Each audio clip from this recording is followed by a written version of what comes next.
ഇന്നത്തെ ക്ലാസ്സിൽ നമ്മൾ ഡിസ്കസ് ചെയ്യുന്നത് നമ്മളുടെ സിലബസിലുള്ള ചാപ്റ്റേഴ്സ് അല്ല. അതായത് നമുക്ക് കുറച്ച് കമൻറ്റ്സ് വന്നിട്ടുണ്ടായിരുന്നു. മറ്റേ ഹ്യൂമാനിറ്റീസ് അല്ലെങ്കിൽ സയൻസ് ബാക്ക്ഗ്രൗണ്ടിൽ വന്ന കുട്ടികൾക്ക് ഈ ട്രാൻസാക്ഷൻസും അക്കൗണ്ടിങ്ങും ഒക്കെ ചെയ്യുമ്പോൾ ഇത്തിരി ബുദ്ധിമുട്ടുണ്ട്, അത് സിമ്പിളായിട്ട് കുറച്ചും കൂടി പറഞ്ഞു തരുമോ ചോദിച്ച് 2-3 കമൻറ്റ്സ് വന്നിട്ടുണ്ടായിരുന്നു.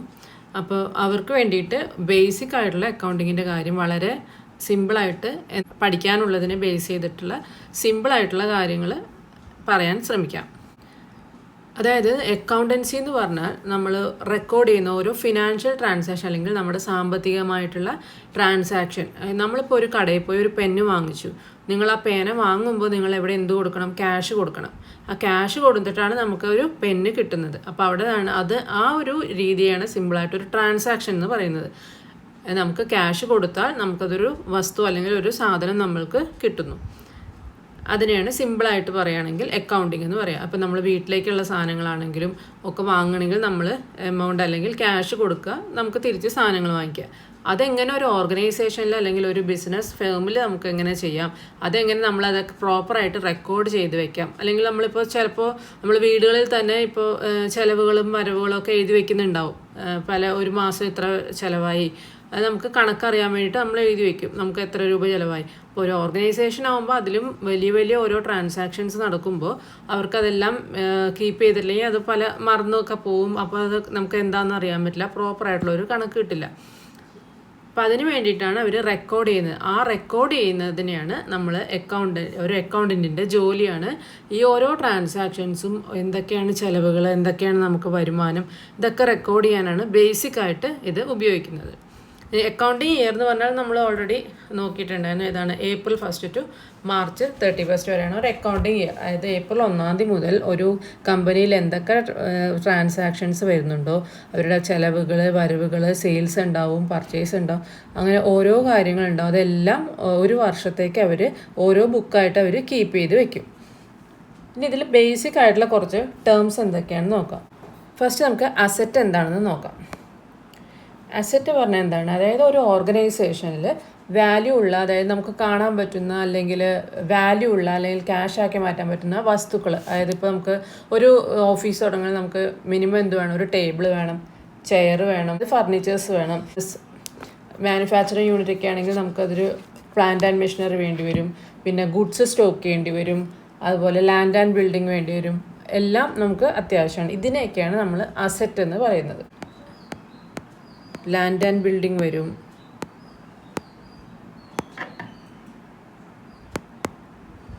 ഫർണിച്ചർ വരും, ക്യാഷ് ഒരു അസറ്റാണ്. നമുക്ക് ക്യാഷ് ഉണ്ടെങ്കിൽ നമുക്ക് ചെയ്യാൻ പറ്റില്ല. നമ്മുടെ കയ്യിൽ ഒരു വാല്യൂ ഉള്ള എന്തൊക്കെയുണ്ടോ അതൊക്കെയാണ് അസറ്റ്സ്.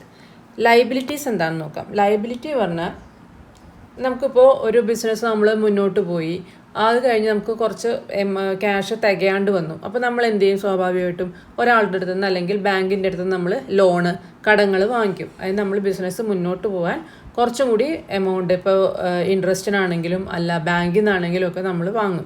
അതിനെയാണ് ലയബിലിറ്റി, അതായത് ഒരു ബാധ്യതയാണ്. അതായത് നമ്മൾ എന്തായാലും കൊടുക്കേണ്ടതാണ്. അതിനെയാണ് ലയബിലിറ്റി പറയുന്നത്. അതായത് എക്സാമ്പിൾ പറഞ്ഞാൽ ബാങ്ക് ലോൺ ഒരു ലയബിലിറ്റിയാണ്. ഇത് കടമായിട്ട് അല്ലെങ്കിൽ ഒരു ഗുഡ്സ് കടമായിട്ട് വാങ്ങിക്കാം. ഇപ്പോൾ നമുക്കൊരു ഇതുണ്ട്, ഒരു ഫർണിച്ചർ ഷോപ്പോ അല്ലെങ്കിൽ ഇലക്ട്രോണിക് ഷോപ്പ് ഉണ്ട് വെച്ചു. അപ്പോൾ ആദ്യം നമ്മൾ ഒരു ഷോപ്പിലേക്ക് എല്ലാ ഇതിലത്തെ സാധനങ്ങൾ നമ്മൾ ഉടനെ റെഡി ക്യാഷ് കൊടുത്ത് വാങ്ങില്ല. അത് നമുക്ക് കടമായിട്ട് വാങ്ങുള്ളൂ. അതായത് ഇത്ര നമ്മൾ ആദ്യം സാധനങ്ങൾ ഇറക്കും, പിന്നീട് നമുക്കതൊരു 1 മാസം 2 മാസം സമയത്തിനനുസരിച്ചിട്ട് അതുകൊണ്ട് കൊടുത്തു തീർക്കാൻ പറ്റുന്ന രീതിയിലായിരിക്കും നമ്മൾ വാങ്ങിക്കുക. അതെല്ലാം ഈ പറഞ്ഞ മാതിരി ലയബിലിറ്റി ആയിട്ട് കണക്കാക്കും. ഇനി ഇൻകം എന്താണ് പറഞ്ഞാൽ, ഇൻകം പറഞ്ഞാൽ എന്താണ്? വരുമാനം, നമുക്ക് കിട്ടുന്ന എമൗണ്ട്, അതിനെയാണ് ഇൻകം എന്ന് പറയുന്നത്. ഇപ്പം നമുക്കിപ്പോൾ ഒരു ഗുഡ്സ് ഉണ്ടെങ്കിൽ അല്ലെങ്കിൽ ഒരു ഫ്രിഡ്ജ്, അത് വിറ്റ് കഴിഞ്ഞാൽ നമുക്ക് എന്ത് വരും? ക്യാഷ് വരും. അതിനെയാണ് ആ ഒരു ഫ്രിഡ്ജ് വിറ്റ് കിട്ടുന്ന എമൗണ്ട്, അതിനെയാണ് വരുമാനം എന്ന് പറയുന്നത്. സെയിൽസ് കഴിഞ്ഞ് കിട്ടുന്നത്, അല്ലെങ്കിൽ എന്തെങ്കിലും ഒരു ഇതിൻ്റെ കമ്മീഷൻ ഉണ്ടാവും അത് കിട്ടുന്നത്, അല്ലെങ്കിൽ ഒരു സ്ഥാപനത്തിന് റെൻ്റ് ഉണ്ടാവും. നമ്മളിപ്പോൾ നേരത്തെ ഒരു ബിൽഡിങ് പണിത് വെച്ചു, അതിൽ നിന്ന് നമുക്ക് മാസം മാസം റെൻ്റ് കിട്ടും. അതിനെയൊക്കെയാണ് ഇൻകം എന്ന് പറയുന്നത്. അല്ലെങ്കിൽ ബാങ്കിൽ ഡെപ്പോസിറ്റ് ചെയ്തിട്ടുണ്ടെങ്കിൽ അതിൻ്റെ ഇൻട്രസ്റ്റ് വരും. അതിനെയൊക്കെ, അതായത് ഇൻകം എന്ന് പറഞ്ഞാൽ സിമ്പിളായിട്ട് വരുമാനം. എക്സാമ്പിൾ പറയുകയാണെങ്കിൽ കമ്മീഷൻ, കമ്മീഷൻ റിസീവ്ഡ് കേട്ടോ. കമ്മീഷൻ പെയ്ഡും ഉണ്ട്, ഇത് കമ്മീഷൻ റിസീവ്ഡ് നമുക്ക് കിട്ടുന്നതാണ് ഇൻകം. അതുപോലെ റെൻറ്റ് റിസീവ്ഡ്, ഇതൊക്കെയാണ് ഇൻകം. ഇനി എക്സ്പെൻസ് പറഞ്ഞാൽ എന്താണ്? ഇൻകത്തിൻ്റെ നേരെ ഓപ്പോസിറ്റ്, ചിലവ്. നമ്മളിപ്പോൾ ഒരു സാധനം പർച്ചേസ് ചെയ്യണമെങ്കിൽ നമുക്ക് എന്താ വേണ്ടത്? ക്യാഷ് നമ്മൾ കൊടുക്കണം. അതിനെയാണ് എക്സ്പെൻസ് എന്ന് പറയുന്നത്.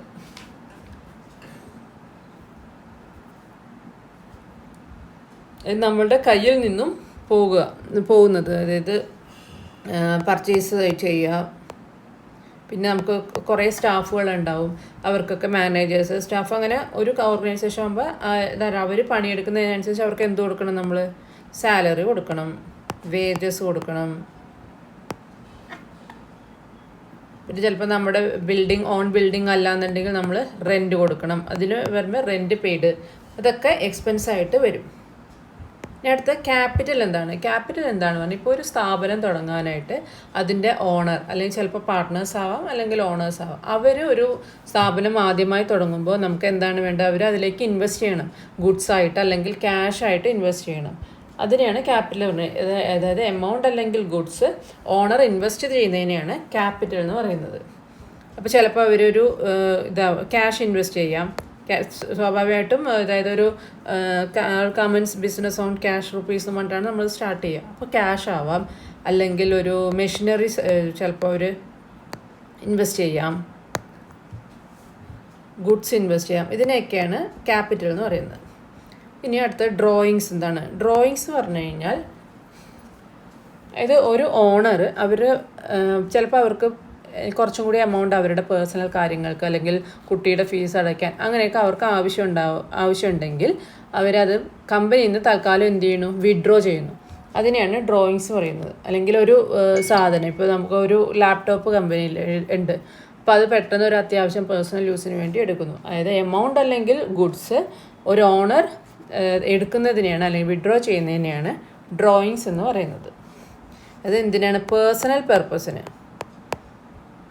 പർപ്പസിന്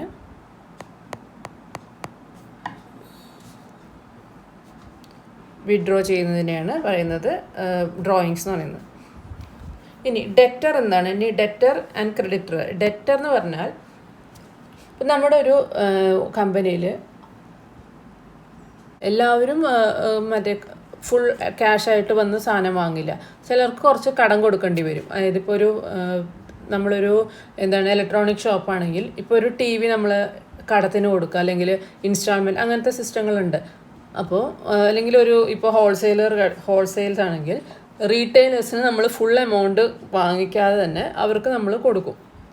ഇത്ര ദിവസത്തിനുള്ളിൽ പൈസ തന്നാൽ മതി. അപ്പോൾ അവർക്കത് ഒരു കടമായിട്ട് കൊടുക്കുക. അതിനെയാണ് ഡെറ്റർ എന്ന് പറയുന്നത്. ക്രെഡിറ്റർ ആണെങ്കിൽ ഇപ്പോൾ നമ്മൾ പർച്ചേസ് ചെയ്യുന്ന സാധനം നമ്മൾ ഫുൾ ക്യാഷ് എമൗണ്ട് കൊടുക്കാതെ അടുത്ത മാസം തരാം, അല്ലെങ്കിൽ ഇത് കഴിഞ്ഞിട്ട് തരാം, 2 മാസം കഴിഞ്ഞിട്ട് തരാം, അങ്ങനെ പറഞ്ഞു വരുന്നതാണ് ക്രെഡിറ്റേഴ്സ് എന്ന് പറയുന്നത്.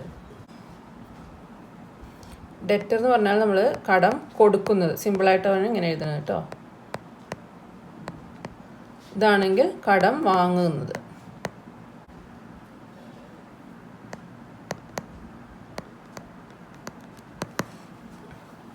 ആണ് ഡെറ്ററും ക്രെഡിറ്ററും.